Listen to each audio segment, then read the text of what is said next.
ये CP plus का IP camera है, ये TP लिंक का IP कैमरा है, ये TP लिंक का NVR है, ये CP प्लस का PoE स्विच है। यहाँ पे बॉक्स ये है NVR का, पर NVR ये है 16 चैनल का। तो मैं क्या करता हूँ, आज ये CP प्लस का IP कैमरा हटा देता हूँ यहाँ से, और मैं ये आपको नहीं बताने वाला हूँ कि इसे कैसे इंस्टॉल करते हैं। इसकी अलग से वीडियो बनाऊँगा, क्योंकि मैं नहीं चाहता कि आप कंफ्यूज हो जाए। तो आज मैं क्या कर रहा हूँ, पूरा TP लिंक का सेटअप आपको बताऊँगा कैसे इंस्टॉल करते हैं TP link VG IP cameras या TP लिंक IP कैमरास, जो भी आपको बोलना है आपको कह सकते हैं। सबसे पहले जो हम NVR यूज़ कर रहे हैं और जो चीज़ें इसके लिए आपको चाहिए, एक सेटअप के लिए, प्रॉपर IP सेटअप के लिए हर ब्रांड में आपको सेम ही चाहिए होगा, मतलब जो डिवाइसेस चाहिए होते हैं वो सेम ही चाहिए होते हैं। पहला NVR 16 channel NVR TP link VG, ये है VG NVR 1016H 16 चैनल का NVR है, सिंगल सेटा के साथ आता है, काफ़ी सस्ता है। अगर आप लेना हो तो स्क्रीन पे दिया हुआ है नंबर, आप डायरेक्टली व्हाट्सएप कर सकते हैं उस नंबर पे। तो ये वो NVR है, काफ़ी अच्छा है। फ्रंट में जो मुझे अच्छा लगा, फ्रंट में ही इसमें आपको USB मिल जाता है, दोनों पोर्ट्स। तो इसमें लैन की लाइट है, हार्ड डिस्क की लाइट है और पावर की लाइट है। तो आपको इसमें फ्रंट में ही पता चल जाएगा आपका कनेक्टेड है या नहीं है। तो बैक पे जो इसमें दिखाई देता है वो है आपके audio in audio out, power का VGA, पावर HDMI और लैन, ठीक है। अब जो उसके साथ यूज़ होता है वो होता है कैमरा। तो ये है camera 3MP VG C430, 2.8 mm का इसमें लेंस है, ठीक है। ये 3MP का है। 3MP और 4MP में डिफरेंस आपको पता है, 2-way कम्युनिकेशन 3MP में नहीं होता है, वो 4MP में होता है। और दूसरी चीज़ है जो बज़र होता है, उसमें इसमें सिर्फ लाइट्स आती है, बज़र की आवाज़ नहीं जलती है। मैं हर वीडियो में TP लिंक की वीडियो में बताता हूँ, ठीक है। यह है TP link VG C430, 2.4 mm का इसमें लेंस है। इसको अब खोल देते हैं, मैं आपको दिखाता हूँ कैमरा कैसा दिखाई देता है, ठीक है। ये आपको कुछ गाइड मिल जाती है इसके अंदर, जिस मतलब कि स्क्रू लगाना है इसमें पार, मान लीजिए दीवार पे, तो यहाँ पे इन्हीं जगह स्क्रूज लगेंगे तभी आपका प्रॉपरली फिट होएगा, और बीच से आपकी वायर चली जाती है। ये कुछ मैनुअल्स है जिनकी शायद हमें ज़रूरत नहीं पड़ती है, आज तक पड़ी भी नहीं है। और ये कैमरा है, कैमरा कुछ ऐसा दिखाई देता है। अरे खुल जा भाई, ठीक है। तो ये है कैमरा, देख सकते हैं आप, ये फुल कलर कैमरा है। तो ये 3MP वाला कैमरा है, इसमें क्वालिटी मुझे काफ़ी अच्छी लगी। इस वीडियो में कोशिश करूँगा वीडियो क्वालिटी दिखाने की, हाँ दिखाई दूंगा, क्योंकि हम मॉनिटर में इसको डालने वाले हैं, मतलब सेटअप इसी पे होगा मॉनिटर में। मैं लैपटॉप डेस्कटॉप वाला सेटअप नहीं बताने वाला हूँ आपको, नॉर्मल मतलब इजी वाला सेटअप आपको बताने वाला हूँ, क्योंकि मुझे लगता है TP लिंक के जो ये VG वाले कैमराज है ना, ये सबसे आसान है इंस्टॉल करने, ठीक है। इसमें कोई भी मॉडल ले लो, सब कुछ आसान है, TP लिंक VG, ठीक है। ये रहा ये। अब इसमें और क्या चाहिए होता है हमें, इसके बाद चाहिए होता है हमें एक PoE स्विच। ये है हमारा PoE स्विच। PoE स्विच क्या होता है, power over Ethernet. CP plus का यूज़ कर रहे हैं, इसका कुछ मैटर नहीं करता है, सिर्फ ये मैटर करता है कि आउटपुट वोल्टेज कितनी है। क्योंकि मेरे पास कुछ टाइम पहले मैंने टेंडा के PoE स्विच यूज़ किए थे, उसमें दिक्कत पता क्या आती थी, जो CP प्लस के आपके PTZ कैमराज होते थे वो नहीं चल पाते थे उसमें अच्छे से, इसलिए मैंने उसको निगलेक्ट किया। मतलब कि सिर्फ नॉर्मल कैमराज, नॉर्मल वाला ऐसे कैमराज में यूज़ करता हूँ, PTZ टेंडा में यूज़ नहीं करता हूँ, ठीक है। इवन कि TP लिंक VG वाला PTZ में टेंडा वाले स्विच में यूज़ नहीं करता हूँ। अगर कोई टेंडा वाला देख भी रहा है ना, प्लीज़ टेस्टिंग करिए, खासकर जो PTZ होते हैं CP प्लस वगैरह के, उन पे टेस्टिंग कीजिए अपने वो टेंडा वाले जो PoE स्विच रहते हैं। एग्जैक्टली जो मॉडल नंबर है अभी मेरे पास वो अवेलेबल नहीं है, नहीं तो मैं वो भी बता देता। तो इसकी अनबॉक्सिंग कर लेते हैं। इसमें प्रॉपरली एक सील लगी रहती है जो मैंने खोली हुई है पहले से, क्योंकि ये हमारा ऑफिस वाला ही PoE स्विच है, टेस्टिंग के लिए यूज़ करते हैं। पावर केबल मिल जाती है। CP प्लस में आपको अंदर ही इसमें जो भी है SMPS वगैरह इसके अंदर ही मिलती है। और जितना मुझे लगता है वारंटी की बात करें ना, तो अब CP प्लस वाले बर्न्ट वारंटी के साथ आने लग गए हैं 2 साल की। तो ये है आपका पूरा PoE स्विच, जैसा कि आप देख सकते हैं CP प्लस का PoE स्विच है ये। मॉडल नंबर की मैं बात करूँ तो CP-ANW-HPU 8H2-N2, ठीक है। ये है 100 Mbps वाला है। 8 कैमराज के लिए काफ़ी है ये, मतलब कि अगर 8 कैमराज से ज़्यादा आप चला रहे हो 3 MP 4 MP तो आपको गीगाबिट लेना पड़ेगा, पर 8 कैमरा के लिए 3 MP 4 MP इवन की PTZ इसका वो काफ़ी है, ठीक है। PTZ C540 भी आता है मॉडल नंबर TP-Link में, तो हमारे लिए। अब मैं पूरा एक चीज़ आपको बताता हूँ इसमें क्या क्या लग गया हमारा। आपका स्विच आ गया, कैमरा आ गया, आपका NVR आ गया, ठीक है। ये 3 चीज़ें लग चुकी है, ठीक है। अब हमें क्या चाहिए, अब जैसा कि सबको पता होगा हार्ड डिस्क चाहिए। हार्ड डिस्क हम नहीं करेंगे क्योंकि हमें इंस्टॉलेशन करने हैं।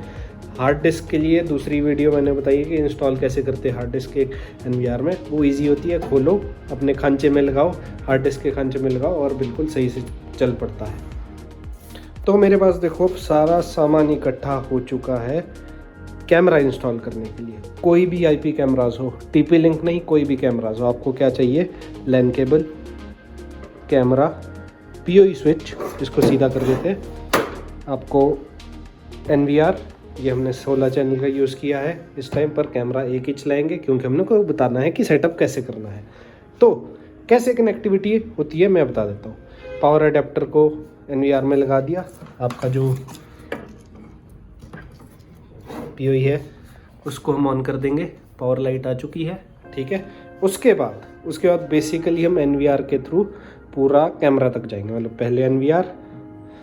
पहले NVR फिर स्विच फिर कैमरा, पूरा उस तक जाएंगे। और केबल्स, तो हमें क्या करना है, मेरे पास 2 केबल्स हैं। अब 2 केबल्स का क्या काम है मैं आपको पहले बता देता हूँ। सबसे पहले आ जाती है कनेक्टिविटी क्या करनी है। कनेक्टिविटी हमें पूरे, मान लीजिए ये ब्रांच हम ले लेते हैं ऐसे और इसको एक्सटेंड कर देते हैं यहाँ तक, मतलब पूरी कनेक्टिविटी ऐसे होनी चाहिए कैमरा तक, ऐसे, समझ गए। पर कनेक्टिविटी वैसे होने के लिए हमें क्या चाहिए, पहली लाइन केबल जो जाएगी अपलिंक में। अपलिंक में इसलिए क्योंकि हमें अपलिंक से कोई भी पावर नहीं चाहिए होती, हमें बस कनेक्टिविटी चाहिए होती है। तो हम कनेक्ट कर लेंगे अपने NVR में। अब NVR से केबल गई PoE स्विच में, कनेक्टिविटी बढ़िया बन गई है। आपको मैं दिखाता हूँ, यहाँ देखिए लैन केबल की लाइट भी आ चुकी है और यहाँ देखिए L1 L2 की भी आ चुकी है। नीचे वाला L1 है, L2 ऊपर है, ठीक है। लैन 1 लैन 2 ये कनेक्टिविटी हो चुकी है। अब जो ये सारे 8 पोर्ट्स है ना, ये होते हैं PoE के लिए, पावर ओवर ईथरनेट के लिए। तो मतलब क्या है, यहाँ से यहाँ के लिए हमें दूसरी लैन केबल चाहिए होगी। तो ये हम लैन केबल ले लेते हैं। तो यहाँ से हमने ये लगा दिया PoE के पहले नंबर पे और यहाँ पे लगा दिया इसके कैमरा पे। देखो लाइट आ गई, चल पड़ा। और अब मॉनिटर देखो, मॉनिटर भी हमें चलाना पड़ेगा।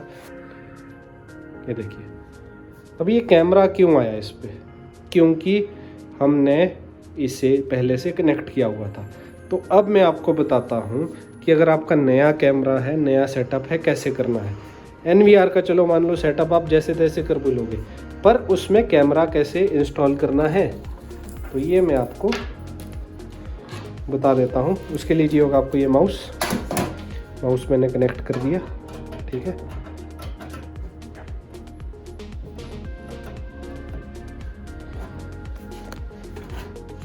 माउस कनेक्ट करने के बाद मैं आपको चलो स्क्रीन पे ले चलता हूँ। पूरा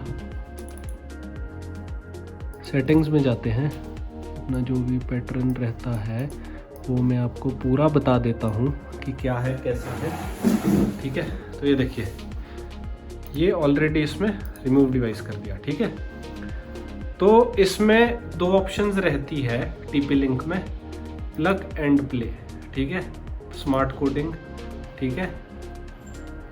तो ये है हमारा जो IP है NVR की, वो रह गई ये 192.168.1.101।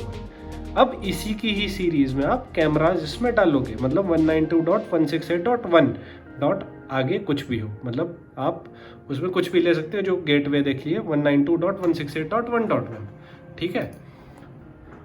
तो TP लिंक में क्या होता है, अगर आपको प्लग एंड प्ले करना है डायरेक्टली आप कैमरा जोड़ो और लगाओ। स्मार्ट कोडिंग में क्या होता है, स्मार्ट कोडिंग में आपकी IP जो होती है ऑटोमेटिकली असाइन हो जाती है। ठीक है, अभी मैंने क्या किया कि नेटवर्क को इंटरनेट पे डाला, पर जो इंटरनेट वाला राउटर है उसकी IP ना कुछ और रेंज है, मतलब रेंज IP की कुछ और है, उसका गेटवे कुछ और है। तो अब ये बोल रहा है कि network segment changed, please assign the new network segment to NVR and camera for use. तो इसमें क्या होएगा, अगर आप वो नहीं करोगे तो आपको इंटरनेट नहीं आएगा। तो हम क्या करते हैं, असाइन कर देते हैं और ये थोड़ी देर में ऑटोमेटिकली असाइन कर देगा IP एड्रेस को। अब देखो खुद चेंज कर रहा है और ये चेंज हो चुका है, तो आप कंप्लीट कर दो। तो इसमें ये बेस्ट फीचर है कि आप इसको डायरेक्टली चेंज कर सकते हो IP को। तो यहाँ देखियो ना, अब इसने मेरे जो अदर कैमराज है वो भी उठा लिए हैं। तो अभी हम TP लिंक की ही बात करेंगे। तो यहाँ देखिए TP link 4MP VG indoor camera, ठीक है। तो ये ऑटोमेटिकली हम इसको ऐड करेंगे और ये ऐड हो जाएगा। अब ये इसलिए ऐड नहीं हुआ क्योंकि इसका पासवर्ड हमने कुछ और रखा है। अगर सेम पासवर्ड होता तो वो सेम पासवर्ड ही उठाता और ले चलता। तो अब इसका पासवर्ड कुछ और है, तो इसलिए इसने ये नहीं उठाया है। तो डायनेमिक IP देना, अगर स्टैटिक की जगह डायनेमिक आपने रखा हो तभी ये होती है। अगर किसी को IP वाली चीज़ समझ नहीं आ रही है ना, तो अब वो कमेंट कर सकता है या मुझे व्हाट्सएप कर सकता है सपोर्ट के लिए, तो मैं उसे बता दिया करूँगा।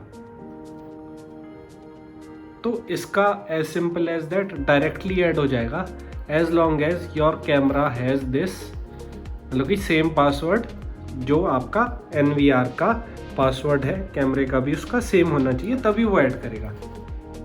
अभी ऐड हो रहा है क्योंकि इसका पासवर्ड सेम है, NVR का भी कैमरा का। IP कैमराज में मैं बता दूं, इसका एनालॉग कैमराज की तरह नहीं होता कि कैमरा में कोई पासवर्ड नहीं होता, सिर्फ DVR में होता है। इसमें NVR में भी रहेगा और आपका IP कैमराज में भी रहेगा, तो ध्यान रखना इस चीज़ का।